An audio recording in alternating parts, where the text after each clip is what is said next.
Two of the biggest aircraft ever built were sitting on the same runway. In fog so thick, the pilots couldn't see each other.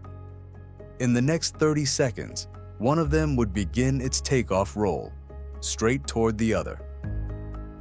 This is Tenerife, 1977. Two Boeing 747s and the deadliest crash in the history of flying. 583 people would not survive it. And it didn't begin with a storm or one reckless act. It began with a bomb at a completely different airport. And it ended with a handful of words spoken into a radio that two professional crews understood in two completely different ways. This is the Tenerife disaster. We're going to trace the exact chain of small mistakes: a bomb, a diversion, a fog bank, a crowded airport, and a few seconds of radio that lined two jumbo jets up on the same strip of concrete. And stay till the end, because the hardest part isn't the crash. It's how many times, in the final 2 minutes, it could still have been stopped.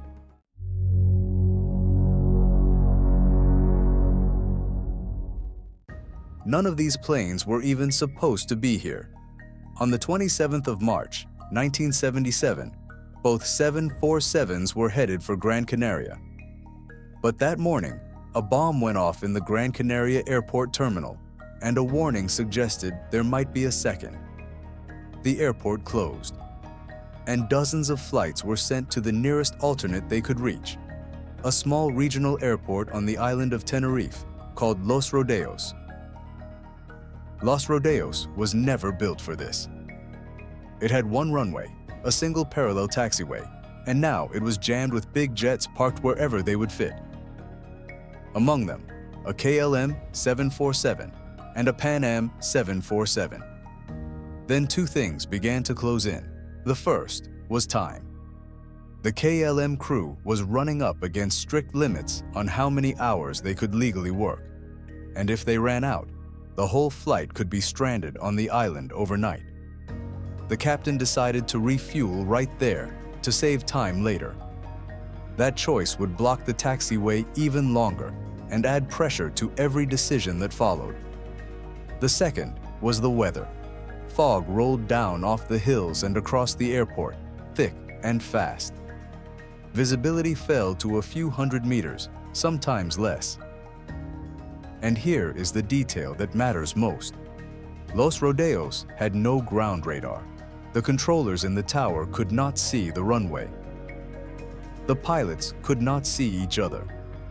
Everyone's picture of where the planes were came from one place only: voices on the radio. When it was finally time to go, both jumbo jets had to do something awkward. With the taxiway blocked, they were told to taxi down the runway itself and turn around at the end to line up, a maneuver called backtracking. The KLM went first and reached the far end.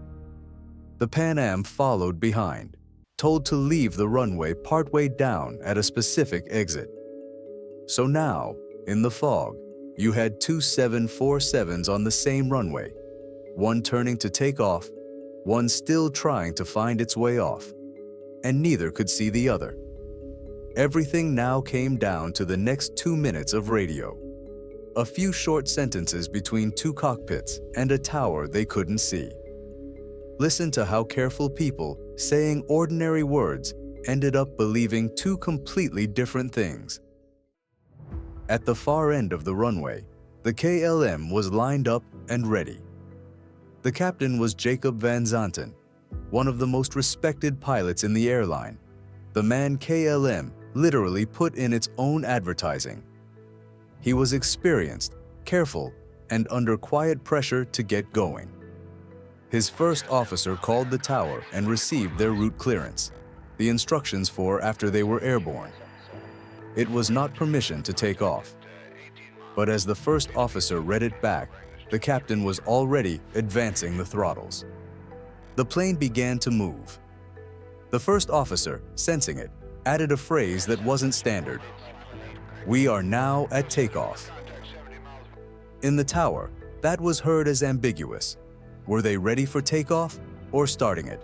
The controller replied, "Okay, stand by for takeoff. I will call you." But at that exact moment, the Pan Am crew keyed their own microphone to say they were still on the runway. The two transmissions hit the same frequency at the same instant and canceled each other into a single squeal. The most important words, "stand by for takeoff," and "we're still taxiing on the runway," were never heard clearly in the KLM cockpit.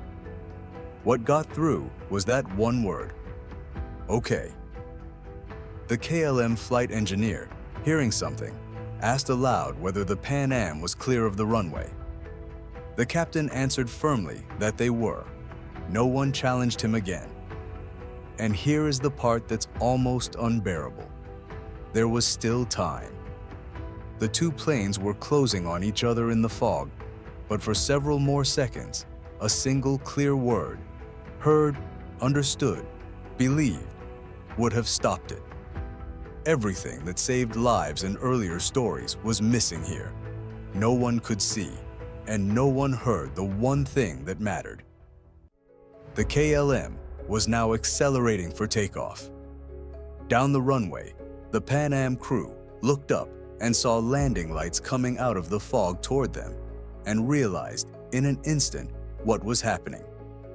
They threw their throttles forward and turned hard, trying to get off the runway and into the grass. In the other cockpit, Van Zanten saw the Pan Am far too late. He pulled back as hard as he could, trying to lift his fully fueled 747 over it, so hard the tail scraped the runway. He almost made it. The two aircraft met on the runway. Everyone on board the KLM, 248 people, was lost. On the Pan Am, 335 were lost as well. But because that crew had turned, and because part of their aircraft was torn open, 61 people somehow survived, climbing out through the smoke onto the wing. In total, 583 people died, still the most in any accident in aviation history. So what went wrong at Tenerife? Not one thing. A bomb that closed another airport. A small field overwhelmed by jets it was never meant to hold. Fog, and no radar to see through it. A crew under the clock. A non-standard phrase, "We are now at takeoff." Two radios that keyed at once and erased the one warning that mattered. And a moment of doubt that wasn't pressed hard enough. Every link was small. Together, they were the deadliest chain in the history of flight. What came after touched every cockpit in the world. Aviation rewrote how pilots and controllers speak, strict standard words, where takeoff is only ever said when you are truly cleared for it. It hardened the idea that anyone in a cockpit can and must speak up and be heard when something feels wrong. The lessons paid for here are part of why flying became as safe as it is.